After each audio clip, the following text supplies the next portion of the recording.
Galera, bom dia. Eu não sei que horas você está me assistindo. São exatamente 5h25 da manhã, 5h26 da manhã. Hoje é dia 12 de maio. Eu tô passando por uma falta de concentração nos estudos. Então eu tive a brilhante ideia de que eu vou ler a jurisprudência para a câmera, para vocês aí que estão me acompanhando. Eu tenho certeza que você não vai perder nada se você estiver estudando. Só vai te agregar aqui. Então faz o seguinte, quer acompanhar a jurisprudência fresquinha, jurisprudência importante que pode cair na sua prova, ouve esse vídeo, vai lavar uma louça, vai arrumar a casa, vai fazer alguma coisa, vai fazer uma caminhada e fica me ouvindo aí que eu vou ler diretamente jurisprudências importantes, tá? Que eu tô tendo dificuldade. Eu tive essa brilhante ideia por quê? Porque para uma câmera eu vou ler continuamente, não vou perder o foco, tá bom? Então esse vídeo aqui não vai ter edição, acho que a gente já tem intimidade para isso. Eu tô aqui, acabei de acordar, tô com a minha meia do Bob Esponja, aí você imagina, tá? E a gente vai começar a leitura. Então vem comigo, que isso aqui é jurisprudência das principais matérias que caem nas provas, certo? Eu vou dar continuidade à minha leitura. Vamos lá. Duas mulheres que vivem em união estável ou afetiva decidem ter um filho por inseminação artificial. Uma delas será responsável pela gestação da criança. A outra mulher, mãe não gestante, também terá direito à licença maternidade.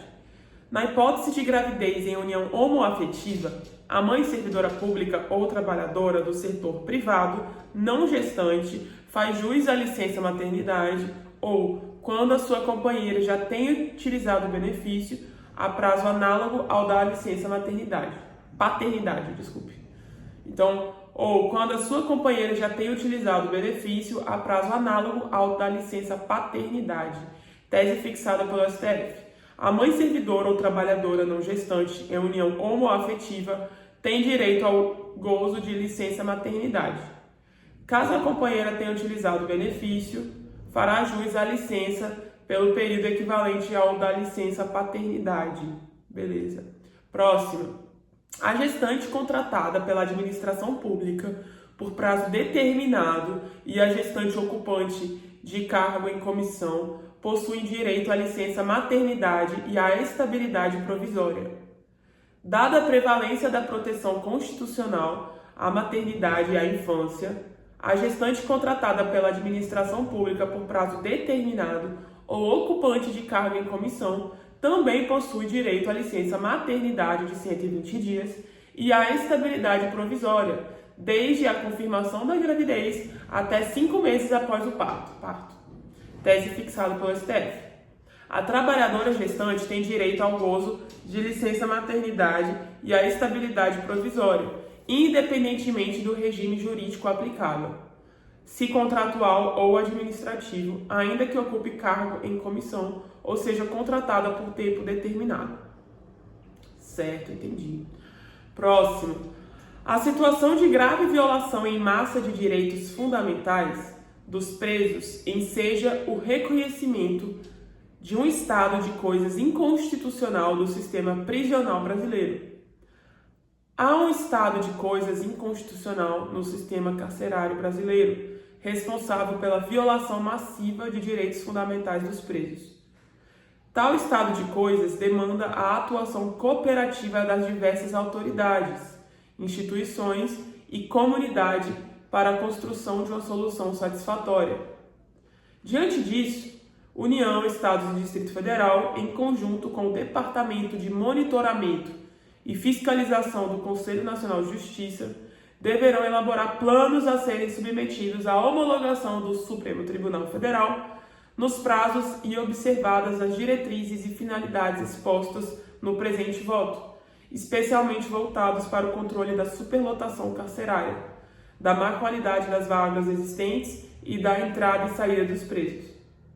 O CNJ realizará estudo e regulará a criação de número de varas de execução penal proporcional ao número de varas criminais e ao quantitativo de presos. Então, repetindo, a situação de grave violação em massa de direitos fundamentais dos presos enseja o reconhecimento de um estado de coisas inconstitucional do sistema prisional brasileiro. Beleza, próximo. Veículo de comunicação social pode ser responsabilizado por ter divulgado entrevista na qual o entrevistado forneceu informações falsas e ofensivas à honra de outra pessoa. Na hipótese de publicação de entrevista, por quaisquer meios, em que o entrevistado imputa falsamente prática de crime a terceiro, a empresa jornalística somente poderá ser responsabilizada civilmente se comprovada sua má-fé caracterizada. 1. Pelo dolo demonstrado em razão do conhecimento prévio da falsidade da declaração, ou 2. Culpa grave decorrente da evidente negligência na apuração da veracidade do fato e na sua divulgação ao público sem resposta do terceiro ofendido, ou ao menos de busca do contraditório pelo veículo. 2, Aí é outro ponto. Na hipótese de entrevistas realizadas e transmitidas ao vivo, fica excluída a responsabilidade do veículo por ato exclusivamente de terceiro, quando este falsamente imputa a outrem a prática de um crime, devendo ser assegurado pelo veículo o exercício do direito de resposta em iguais condições, espaço e destaque, sob pena de responsabilidade, nos termos dos incisos 5 e 10 do artigo 5º da Constituição Federal. Constatada a falsidade referida nos itens acima, deve haver remoção de ofício ou por notificação da vítima, quando a imputação permanecer disponível em plataformas digitais sob pena de responsabilidade. Então, qual é o chamado de novo?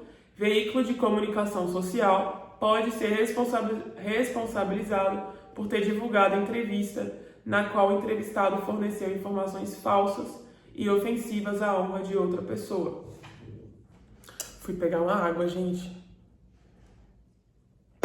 Deu sede, tá? Vamos lá. É isso. Desde o início que eu criei esse canal, eu mencionei, que esse canal aqui seria para me ajudar. Então, é isso que eu estou fazendo nesse momento. E quem quiser aí acompanhar, está sendo muito bem-vindo, tá? Vamos continuar.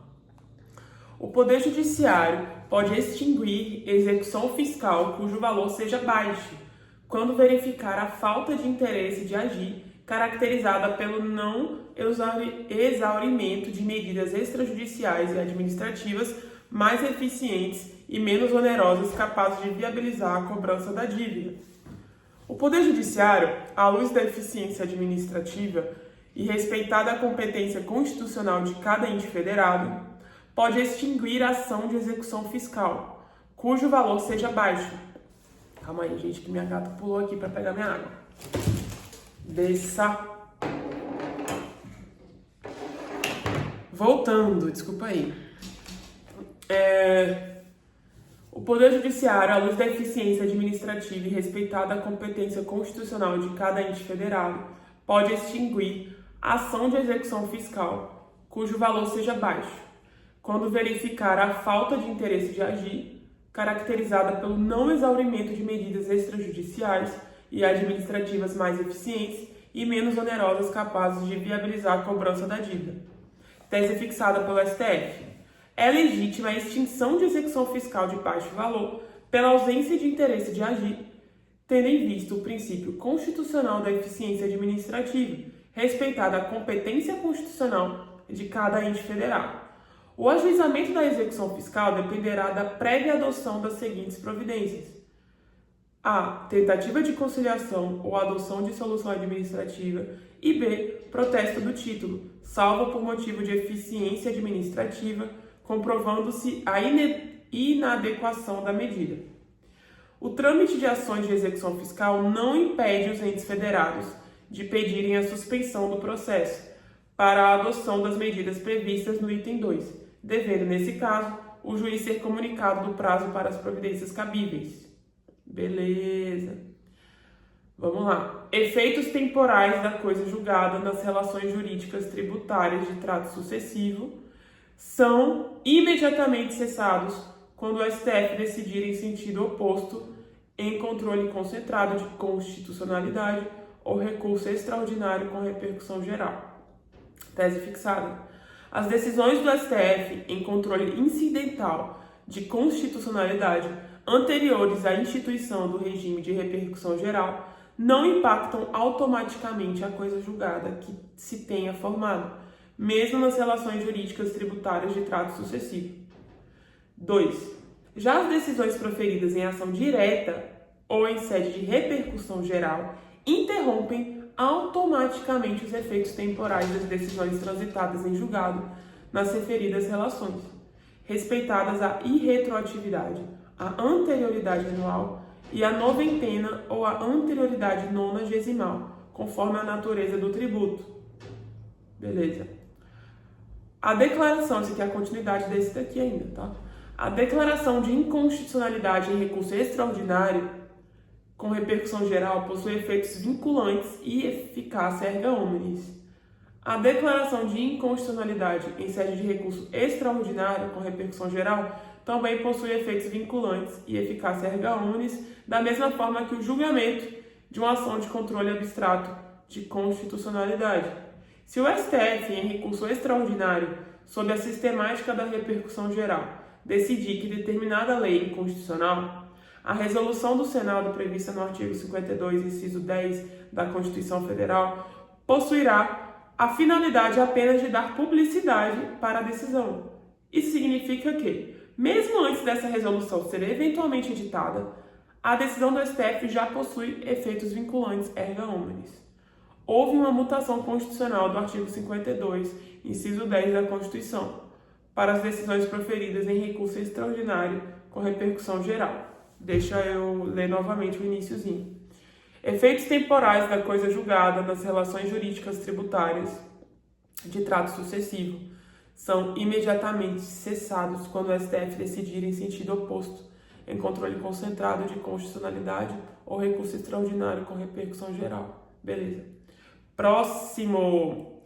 É inconstitucional norma estadual que confere à Defensoria Pública o poder de requisição para instaurar inquérito policial.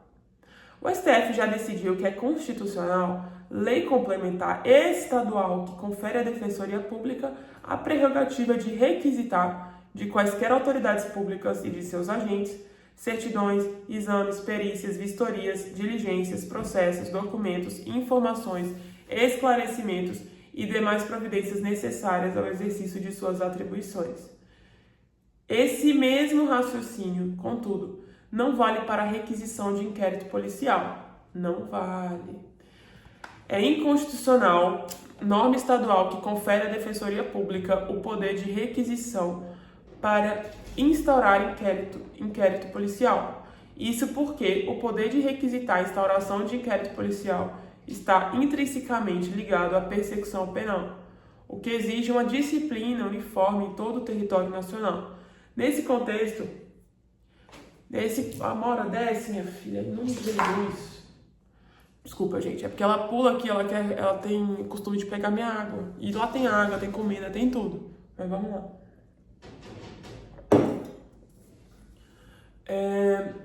Nesse contexto, o artigo 5º do CPP, norma editada no exercício da competência privativa da União para legislar sobre direito processual, já delimitou essa atribuição, conferindo-a somente à autoridade judiciária ou ao Ministério Público.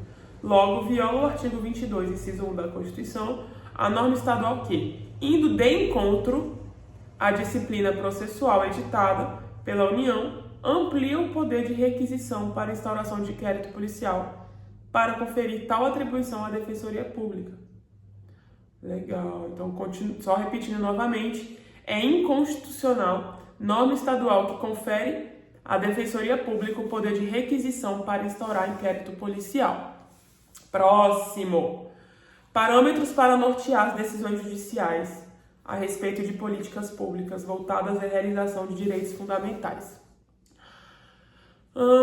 A intervenção do Poder Judiciário em políticas públicas voltadas à realização de direitos fundamentais, em caso de ausência ou deficiência grave do serviço, não viola o princípio da separação dos poderes.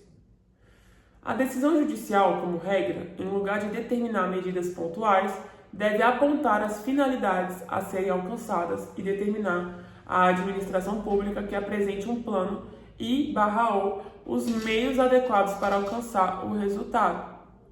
No caso de serviços de saúde, o déficit de profissionais pode ser suprido por concurso público ou, por exemplo, pelo remanejamento de recursos humanos e pela contratação de organizações sociais, OS, e organizações da sociedade civil de interesse público, OCIP. Então, relendo, parâmetros para nortear as decisões judiciais a respeito de políticas públicas voltadas à realização de direitos fundamentais. Eu vou reler esse aqui, tá, gente? A intervenção do Poder Judiciário em políticas públicas voltadas à realização de direitos fundamentais, em caso de ausência ou deficiência grave do serviço, não viola o princípio da separação dos poderes. Beleza. A decisão judicial, como regra, em lugar de determinar medidas pontuais, deve apontar as finalidades a serem alcançadas e determinar a administração pública que apresente um plano e/ou os meios adequados para alcançar o resultado. No caso de serviços de saúde, o déficit de profissionais pode ser suprido por concurso público ou, por exemplo, pelo remanejamento de recursos humanos e pela contratação de organizações sociais e organizações da sociedade civil de interesse público. Beleza. Próximo. Regras para eleições indiretas em caso de dupla vacância por razões não eleitorais. Quais são essas regras? Alguém está curioso? Vamos ler.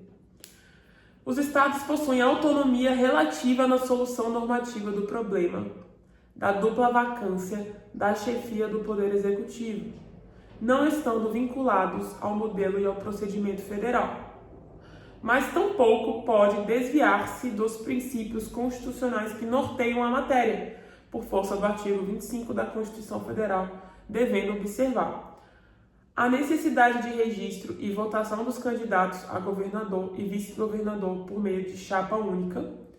2.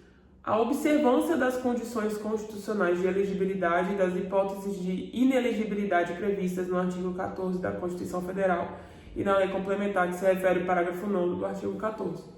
3. Que a filiação partidária não pressupõe a escolha em convenção partidária nem o registro da candidatura pelo partido político. E 4. A regra da maioria, enquanto critério de averiguação do candidato vencedor, não se mostra afetada a qualquer preceito constitucional que vincule os Estados e o Distrito Federal. Então, relendo. Regras para eleições indiretas em caso de dupla vacância por razões não eleitorais. Então, os Estados, sim, eles possuem autonomia relativa na solução normativa do problema da dupla vacância da chefia do Poder Executivo. Só que eles não estão vinculados, ao modelo e ao procedimento federal, porém, tampouco pode desviar-se dos princípios constitucionais que norteiam a matéria. Então, eles têm que observar o quê? A necessidade de registro e votação dos candidatos a governador e vice-governador por meio de chapa única, a observância das condições constitucionais de elegibilidade e das hipóteses de inelegibilidade previstas no artigo 14 da Constituição Federal e da lei complementar que se refere ao parágrafo 9º do artigo 14, e que a filiação partidária não pressupõe a escolha em convenção partidária nem o registro da candidatura pelo partido político, e a regra da maioria, enquanto critério de averiguação do candidato vencedor, não se mostra afetada a qualquer preceito constitucional que vincule os estados do DF. Beleza, deixa eu beber a água. Vocês estão gostando? Vamos embora então. É constitucional a Lei Complementar 152 de 2015, de autoria parlamentar, que aumentou para 75 anos a idade da aposentadoria compulsória dos magistrados. Não há reserva de iniciativa do STF para a regulamentação da idade de aposentadoria compulsória dos magistrados. Tese fixada pelo STF.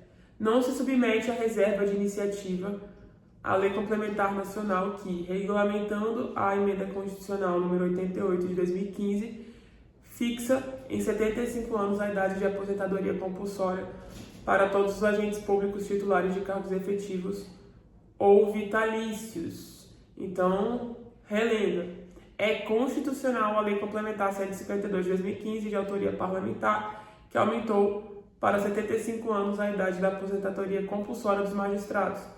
Não há reserva de iniciativa do STF para a regulamentação da idade de aposentadoria compulsória dos magistrados.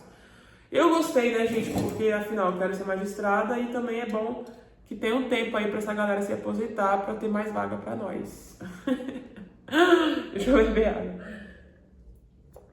É ilegítima a recusa dos pais a vacinação compulsória de filho menor por motivo de convicção filosófica. Isso aqui é interessante.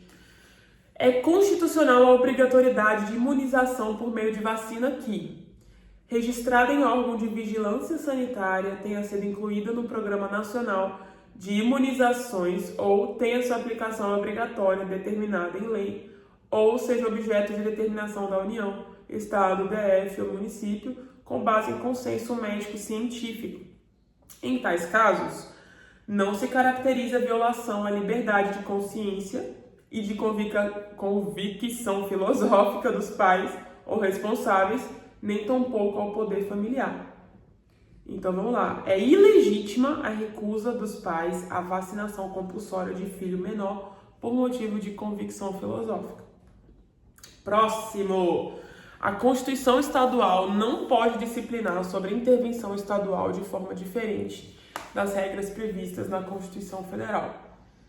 É inconstitucional por violação aos princípios da simetria e da autonomia dos entes federados, norma de Constituição Estadual que prevê hipótese de intervenção do Estado do município fora das que são taxativamente elencadas no artigo 35 da Constituição Federal. Justo, né, gente? Então, relendo. A Constituição Estadual não pode disciplinar sobre intervenção estadual de forma diferente das regras previstas na Constituição Federal. Próximo. O Estado pode intervir em município com base no artigo 35.4 da Constituição de 88, alegando que estão sendo violados princípios constitucionais sensíveis, artigo 34.7 da Constituição Federal, mesmo que na Constituição Estadual não esteja previsto um rol de princípios constitucionais sensíveis. Vamos lá. O artigo 25 da CF prevê o seguinte: os estados organizam-se e regem-se pelas constituições e leis que adotarem, observados os princípios dessa Constituição. Esses princípios, mencionados na parte final do artigo 25 da Constituição Federal, são denominados de princípios constitucionais sensíveis e estão listados taxativamente no artigo 34, inciso 7 da Constituição de 88. Na intervenção estadual, as hipóteses excepcionais previstas taxativamente no artigo 35 da Constituição da República são de cumprimento obrigatório pelo Constituinte Estadual. Os princípios mencionados no inciso 4 do artigo 35 da Constituição Federal são de observância obrigatória pelos estados e estão listados no inciso 7 do artigo 34 da Constituição Federal. Esses princípios constitucionais sensíveis devem ser observados pelo Estado membro, ainda que não tenham sido reproduzidos literalmente na Constituição Estadual. O rol taxativo de princípios constitucionais sensíveis, previsto no artigo 34.7 da Constituição de 88, é observância obrigatória pelos Estados, sendo desnecessária a reprodução literal na Constituição Estadual como condição autorizativa para a intervenção do Estado em seus municípios.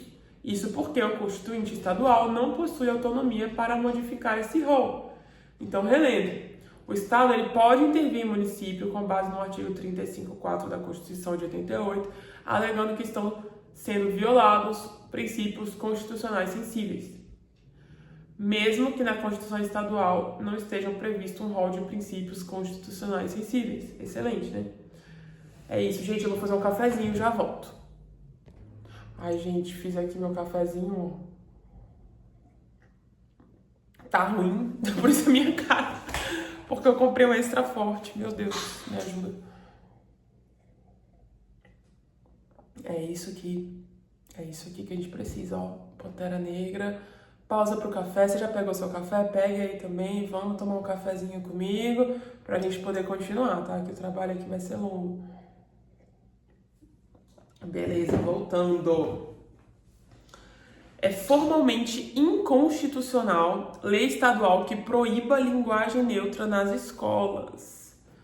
É inconstitucional por violar a competência privativa da União para legislar sobre diretrizes e bases da educação nacional, artigo 22, inciso 24 da Constituição de 88, né?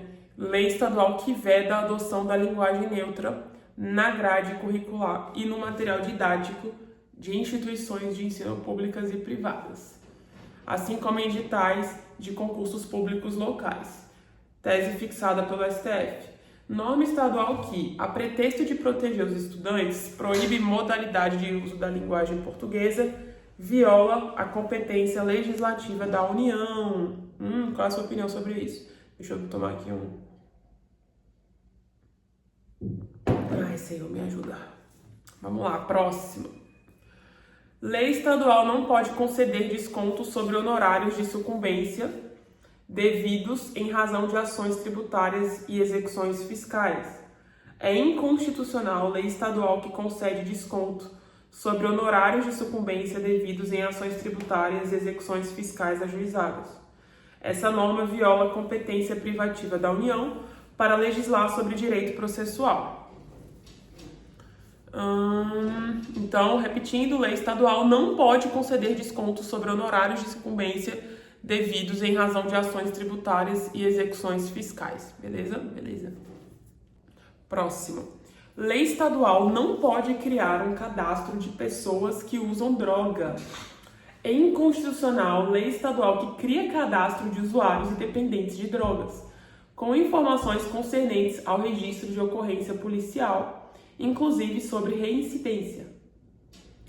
Essa lei invade a competência privativa da União para legislar sobre matéria penal e processual penal, artigo 22, inciso 1 da Constituição de 88, bem como viola o Estado de Direito, os direitos fundamentais e o Sistema Constitucional Especial de Proteção de Dados.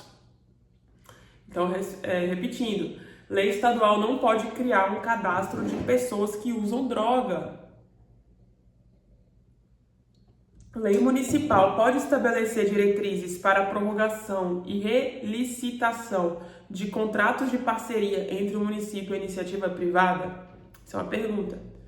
É constitucional lei municipal que, ao regulamentar apenas o seu interesse local, sem criar novas figuras ou institutos de licitação ou contratação, estabelece diretrizes gerais para a prorrogação e relicitação dos contratos de parceria entre o município e a iniciativa privada. Próximo. É constitucional a regra do Código de Trânsito que impõe a aplicação de multa e demais infrações administrativas aos motoristas que se recusem a fazer teste do bafômetro, olha aí, exames clínicos ou perícias visando aferir eventual influência de álcool ou outra substância psicoativa. Vamos ler isso aqui, vamos entender melhor. É inadmissível qualquer nível de alcoolemia por condutores de veículos automotivos. Tá vendo aí? Você que bebe e vai dirigir? A eventual recusa de motoristas na realização de teste do bafômetro ou dos demais procedimentos previstos no CTB para aferição da influência de álcool ou outras drogas, por não encontrar abrigo no princípio da não autoincriminação, permite a aplicação de multa e a retenção, apreensão da CNH validamente. Outro ponto enfrentado no julgado: são constitucionais as normas que estabelecem a proibição da venda de bebidas alcoólicas em rodovias federais. Tese fixada pelo STF. Não viola a Constituição a previsão legal de imposição das sanções administrativas ao condutor de veículo automotor que se recuse à realização dos testes, exames clínicos ou perícias voltados a aferir a influência de álcool ou outra substância psicoativa. Beleza. Próxima. A interpretação constitucionalmente adequada é a que assegura ao menor sob guarda o direito à proteção previdenciária. Menor sob guarda é dependente para fins previdenciários. A interpretação conforme a ser conferida ao artigo 16, parágrafo 2º da Lei 8.213 de 1991, deve contemplar os menores sob guarda na categoria de dependentes do regime geral de previdência social, em consonância com o princípio da proteção integral e da prioridade absoluta, desde que comprovada a dependência econômica nos termos da legislação previdenciária. Então, vou repetir. A interpretação constitucionalmente adequada é a que assegura ao menor sob guarda o direito à proteção previdenciária, tá? Menor sob guarda, direito à proteção previdenciária. Continuando, pessoal, amanheceu, ó. Vamos lá. Se a parte recebeu benefício previdenciário ou assistencial por força de decisão judicial precária, que posteriormente foi revogada, ela terá que devolver as quantias.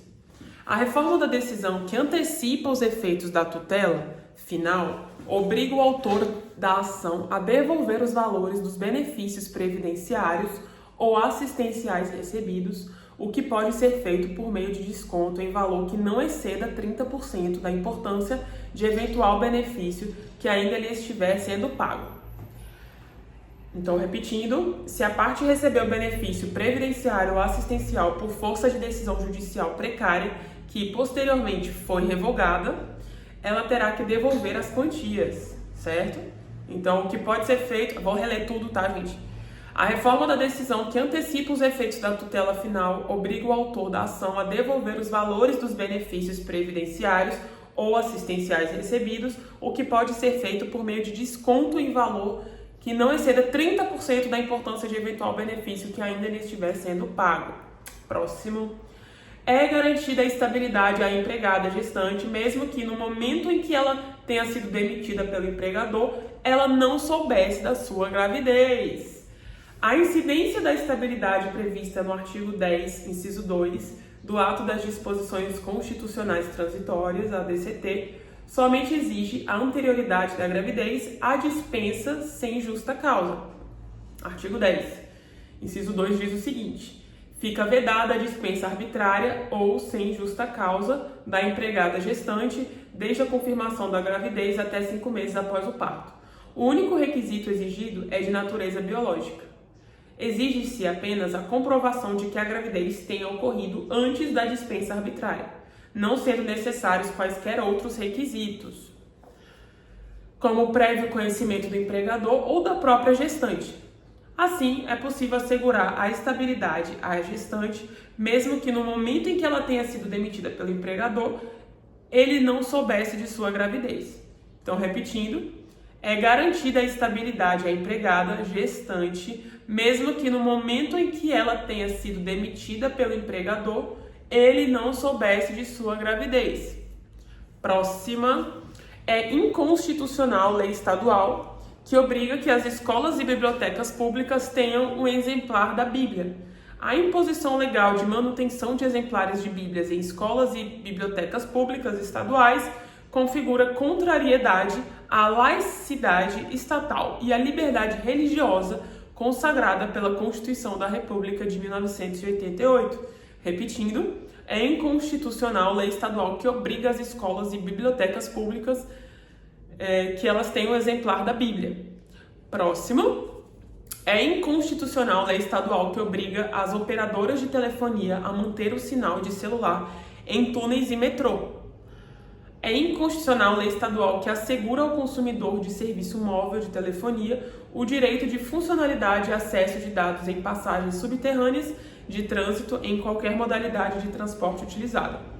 Essa lei invade a competência da União privativa para legislar sobre telecomunicações, artigo 22, inciso 4 da Constituição, e exclusiva para definir a forma e o modo da exploração desses serviços. Então, repetindo, é inconstitucional lei estadual que obriga as operadoras de telefonia a manter o sinal de celular em túneis e metrô. Não é inconstitucional. Próximo.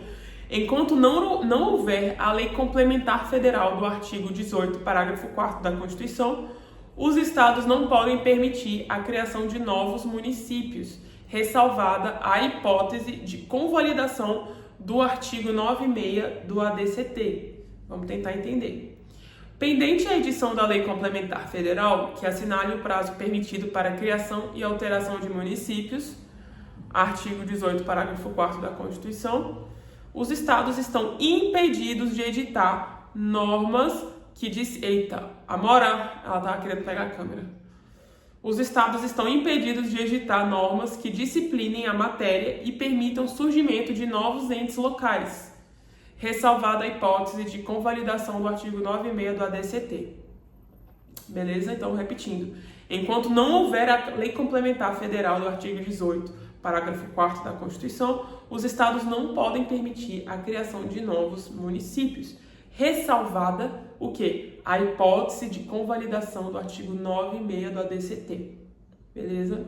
Próximo. Cônjuges, companheiros ou parentes podem ocupar, ao mesmo tempo, os cargos de governador do estado e de presidente da Assembleia Legislativa ou de prefeito e de presidente da Câmara Municipal. A Constituição não proíbe essa prática. Olha só, vamos lá. A inelegibilidade por parentesco não impede que cônjuges, companheiros ou parentes, em linha reta, colateral ou por afinidade, até o 2º grau, ocupem concomitantemente e na mesma unidade da federação os cargos de chefe do Poder Executivo e de presidente da Casa Legislativa. Esse dispositivo constitucional, por veicular regra de inelegibilidade reflexa, limita o exercício dos direitos políticos fundamentais, razão pela qual deve ser interpretado restritivamente. Compete ao Poder Legislativo definir novas hipóteses de inelegibilidade, de modo que o Poder Judiciário não pode atuar como legislador positivo e editar norma geral e abstrata referente ao processo eleitoral, sob pena de ofensa ao princípio da separação dos poderes. A ocupação simultânea das chefias do Poder Executivo e do Poder Legislativo nos âmbitos municipal, estadual e federal, por pessoas com alguma relação familiar, não representa por si só prejuízo à fiscalização dos atos do Executivo pelo Legislativo ou comprometimento do equilíbrio entre os poderes, notadamente porque essa responsabilidade fiscalizatória cabe a todos os parlamentares da respectiva Casa Legislativa. Então, repetindo, cônjuges, companheiros ou parentes podem ocupar ao mesmo tempo os cargos de governador do estado e de presidente da Assembleia Legislativa ou de prefeito e de presidente da Câmara Municipal. A Constituição não proíbe essa prática. Próximo. A vaga de senador aberta em decorrência de cassação da chapa pela Justiça Eleitoral deve ser preenchida somente após eleição suplementar, não podendo assumir nem mesmo interinamente o candidato imediatamente mais votado.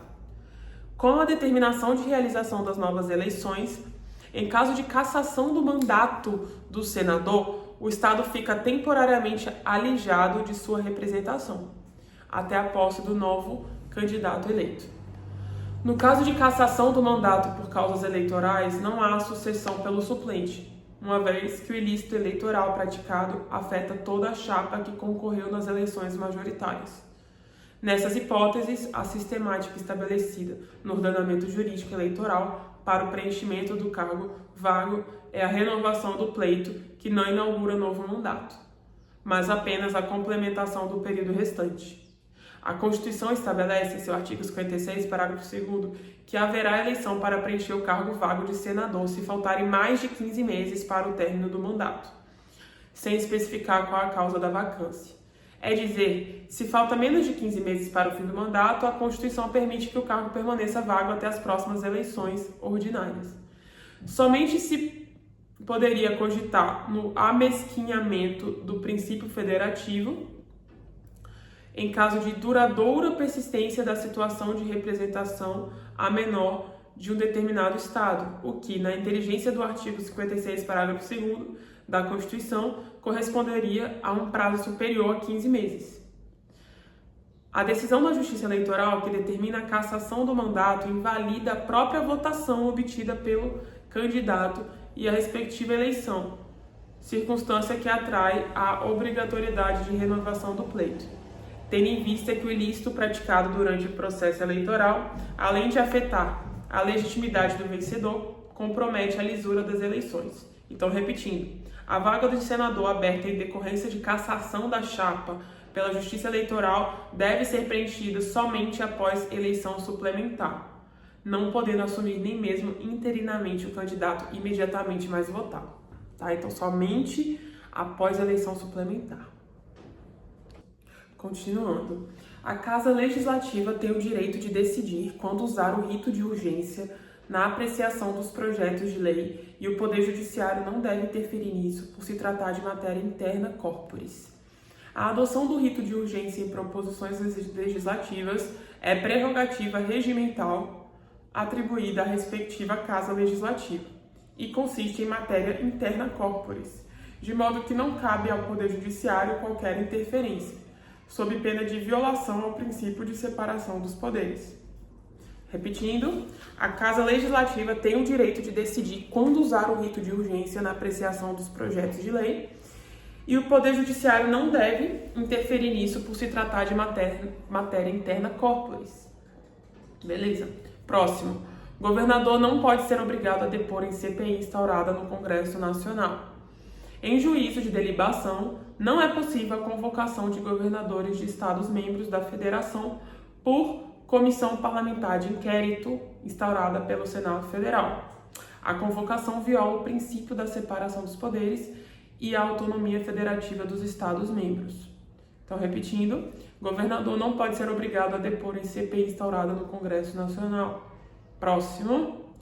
Não se pode declarar a inconstitucionalidade formal da lei sob o argumento de que houve mero descumprimento das regras do regimento interno, sendo indispensável o desrespeito às normas constitucionais que tratam sobre o processo legislativo. O controle judicial de atos interna corporis das casas legislativas só é cabível nos casos em que haja desrespeito às normas constitucionais pertinentes ao processo legislativo, tese fixada pelo STF, em respeito ao princípio da separação dos poderes, previsto no artigo 2º da Constituição Federal, quando não caracterizado o desrespeito às normas constitucionais pertinentes ao processo legislativo, é defeso ao Poder Judiciário exercer o controle jurisdicional em relação à interpretação do sentido e do alcance de normas meramente regimentais das casas legislativas, por se tratar de matéria interna corporis. Então, repetindo, não se pode declarar a inconstitucionalidade formal da lei sob o argumento de que houve mero descumprimento das regras do regimento interno, sendo indispensável o desrespeito às normas constitucionais que tratam sobre o processo legislativo. Próxima leitura. O reconhecimento do direito às terras tradicionalmente ocupadas pelos indígenas não se sujeita ao marco temporal da promulgação da Constituição Federal, nem à presença de conflito físico ou controvérsia judicial existentes nessa mesma data. Isso aqui é interessante.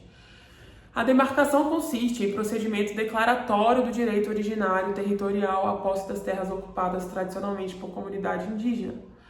A posse tradicional indígena é distinta da posse civil, consistindo na ocupação das terras habitadas em caráter permanente pelos indígenas, nas utilizadas para suas atividades produtivas, nas imprescindíveis à preservação dos recursos ambientais necessários a seu bem-estar e nas necessárias à sua reprodução física e cultural, segundo seus usos, costumes e tradições, nos termos do parágrafo 1º do artigo 231 do texto constitucional.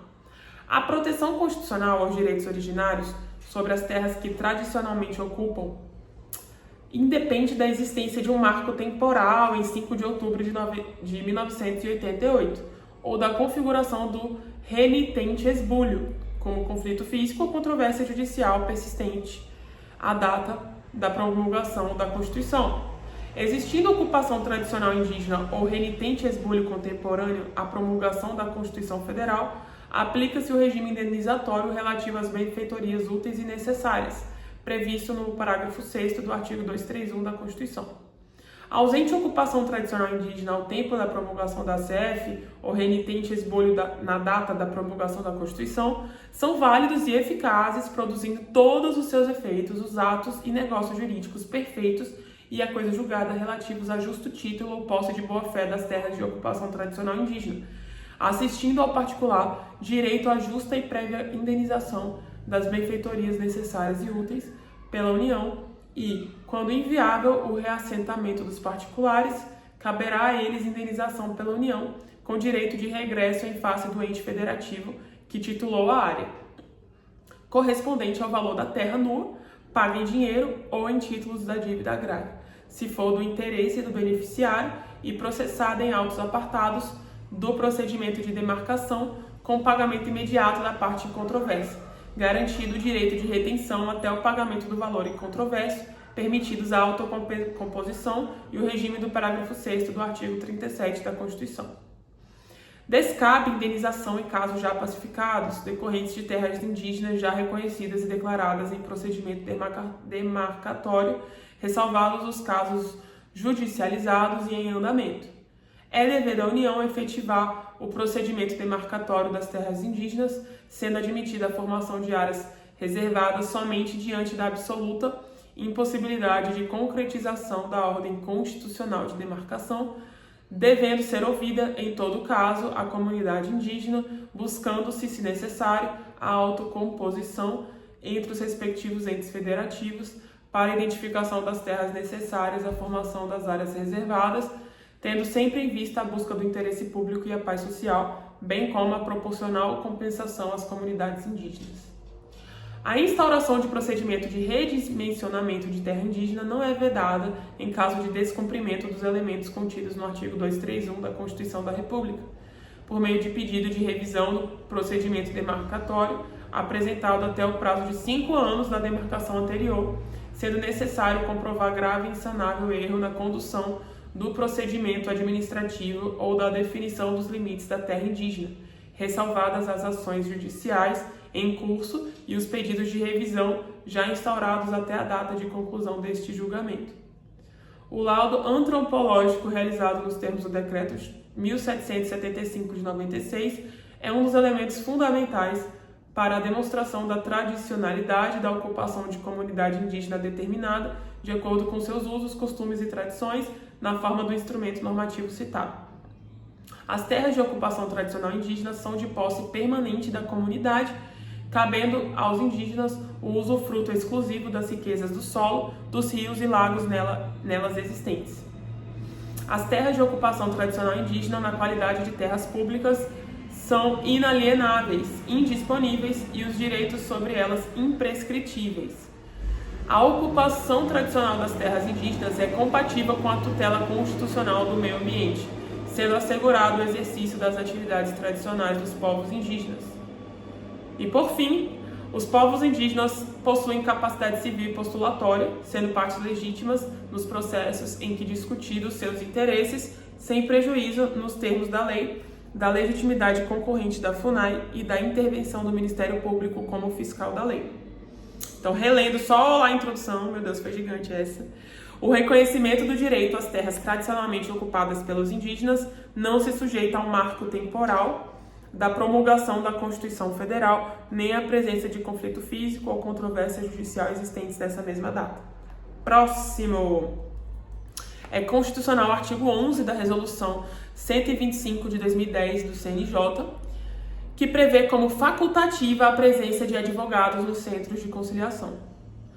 É constitucional o artigo 11 da Resolução, 125 de 2010 do CNJ, que permite a atuação de membros do Ministério Público, defensores públicos, procuradores e advogados nos centros judiciários de solução de conflito e cidadania. Assim, fica facultada a representação por advogado ou defensor público, medida que se revela incentivadora para uma atuação mais eficiente e menos burocratizada do Poder Judiciário para assegurar direitos. Vale ressaltar que resolução do CNJ não afasta a necessidade da presença de advogados nos casos em que a lei processual assim exige. Seu alcance se restringe a direitos patrimoniais disponíveis e, mesmo nessas hipóteses, caso uma das partes venha com advogado à mediação, o procedimento será suspenso para que a outra parte também possa ser assistida. Tese fixada pelo STF. É constitucional a disposição do Conselho Nacional de Justiça que prevê a facultatividade de representação por advogado ou defensor público no Centro Judiciário de Solução de Conflitos e Cidadania, Sejusques. Então, é isso aí. Próximo.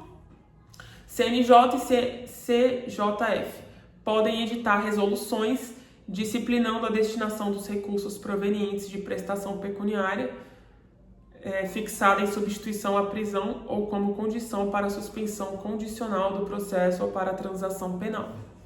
O CNJ e o CJF editaram resoluções tratando sobre a destinação dos recursos provenientes de prestação pecuniária. O PGR alegou que essas resoluções seriam inconstitucionais porque a imposição de prestação pecuniária e a respectiva destinação constituem-se em um poder-dever do Ministério Público, razão pela qual não poderiam ter sido regulamentados pelo Poder Judiciário. O STF não concordou com esses argumentos. A administração do cumprimento das medidas alternativas, dentre as quais a prestação pecuniária, cabe ao Poder Judiciário. Não cabe ao Ministério Público administrar ou disciplinar a destinação dos recursos que ingressam nos cofres públicos a título de sanção criminal ou de medida alternativa, prestação pecuniária. Assim, as resoluções impugnadas limitaram-se a regulamentar o exercício de uma competência própria do Poder Judiciário, com a finalidade de conferir uma destinação imparcial e igualitária aos valores arrecadados, e desse modo uniformizar a prática perante os tribunais pátrios. Então, repetindo, CNJ e CJF podem editar resoluções disciplinando a destinação dos recursos provenientes de prestação pecuniária fixada em substituição à prisão ou como condição para a suspensão condicional do processo ou para a transação penal. Próximo. É inconstitucional a emenda constitucional estadual. É inconstitucional a emenda constitucional estadual de iniciativa parlamentar que trate sobre a eleição dos órgãos diretivos do Tribunal de Justiça.